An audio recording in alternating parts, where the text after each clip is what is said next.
got here today is a French mas, M-A-S, 1949-56.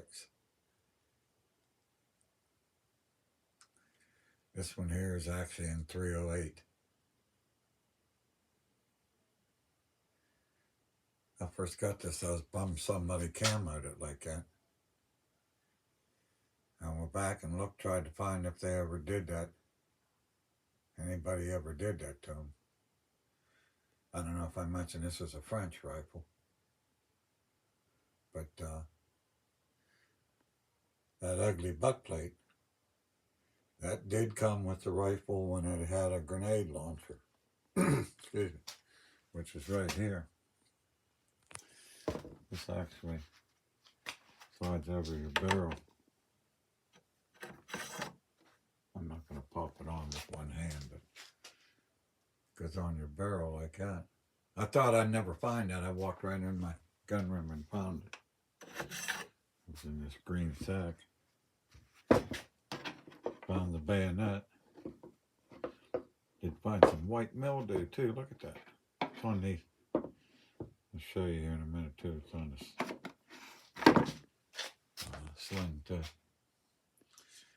But I'm going to do some more research before I strip this and redo it to make sure no country ever had a camo one. But it seems to me, I got this rifle off a young guy named Dan. And it seems to me, after talking to him, I thought somebody had camoed it.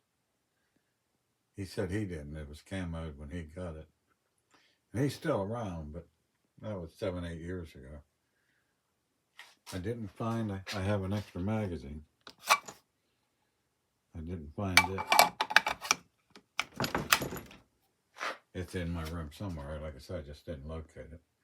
But yeah, it's got the original butt plate for the grenade launcher, the bayonet, 2 magazines, and it's in .308 caliber. But I should have waited before I had turned on the camera because it is heavy as hell. It weighs as much as 2 AR-15s, easy. What's that, 12 pounds, 10 pounds? I bet the thing weighs 10 pounds. So did, you seen in my video yesterday where I was shooting a bolt action mas, French mas, 1936 or 36. I don't know if they just go by the last 2 dates or they go by the whole 1936.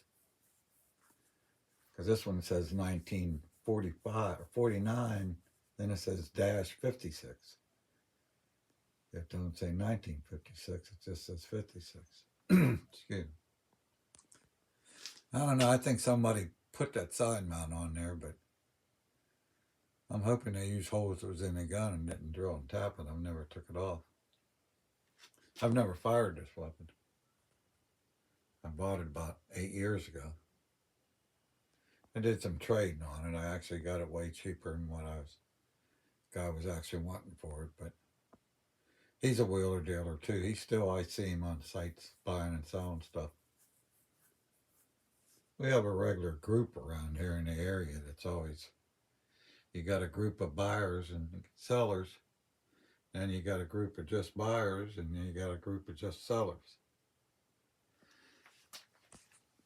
It's funny, and the same guns get around all the time. I had a guy walk in my house one time and said, hey, I built that rifle. Here I had a rifle he had sold a couple of years ago. I've been through 2 other people, never been fired. I still had the ammunition he gave them with the gun 2 people ago. This here thing flips up to help you with the sights on this. I'm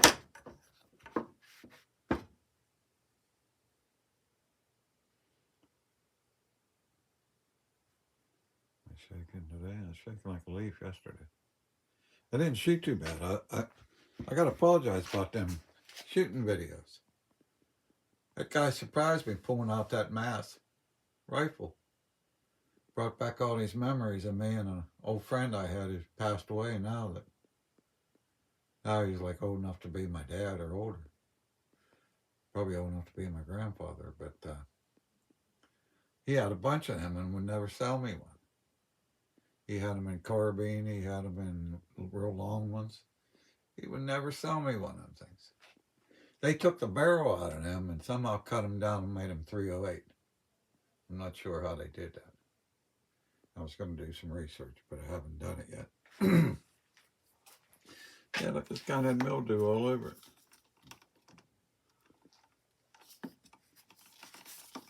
I had it stuffed in a corner up there. I didn't have a hard time finding it, but it kind of sticks out with that muzzle brake, you know. I don't know. I think this whole end is an extension for that grenade launcher, because your sights are way back here, and that looks like that would come apart too. I think that is part of this. Keep losing this camera today. Today just isn't my day. That's why I'm not touching this gun. You'd have that on. It's got to push back that thing on it. And this.